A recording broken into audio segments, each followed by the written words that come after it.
l'élève de 6e a invité ses compatriotes et camarades à continuer à apprendre pour ne pas laisser les terroristes gagner.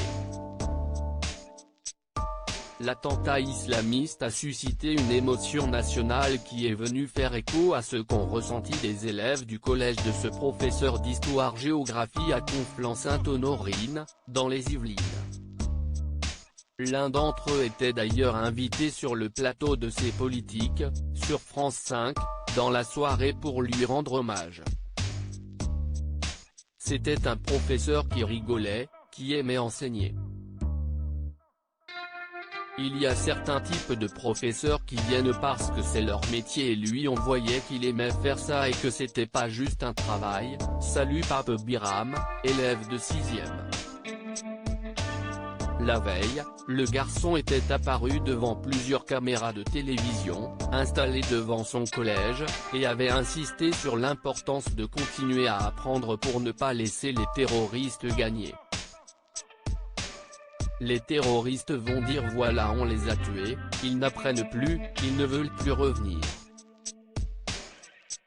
Non, au contraire, il faut continuer à venir, il ne faut pas lâcher, expliquait le collégien dans un message qui a par la suite été partagé des milliers de fois sur les réseaux sociaux.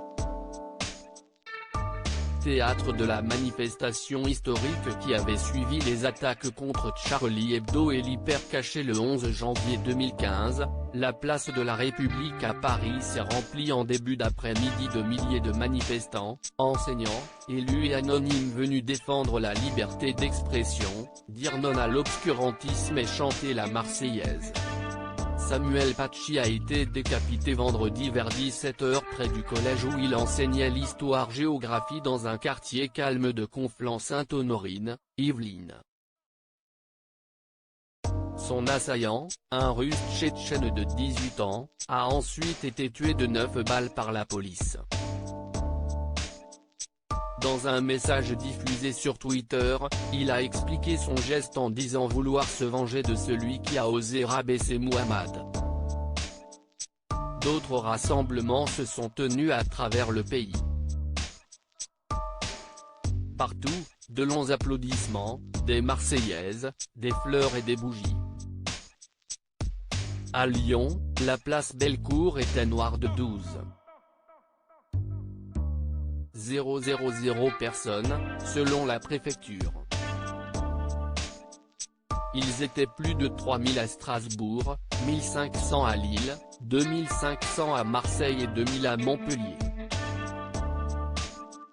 Un hommage national sera rendu mercredi en coordination avec la famille de l'enseignante assassinée, a annoncé l'Élysée, sans en préciser le lieu. Le conseil départemental des Yvelines a proposé de rebaptiser de son nom le collège où il enseignait.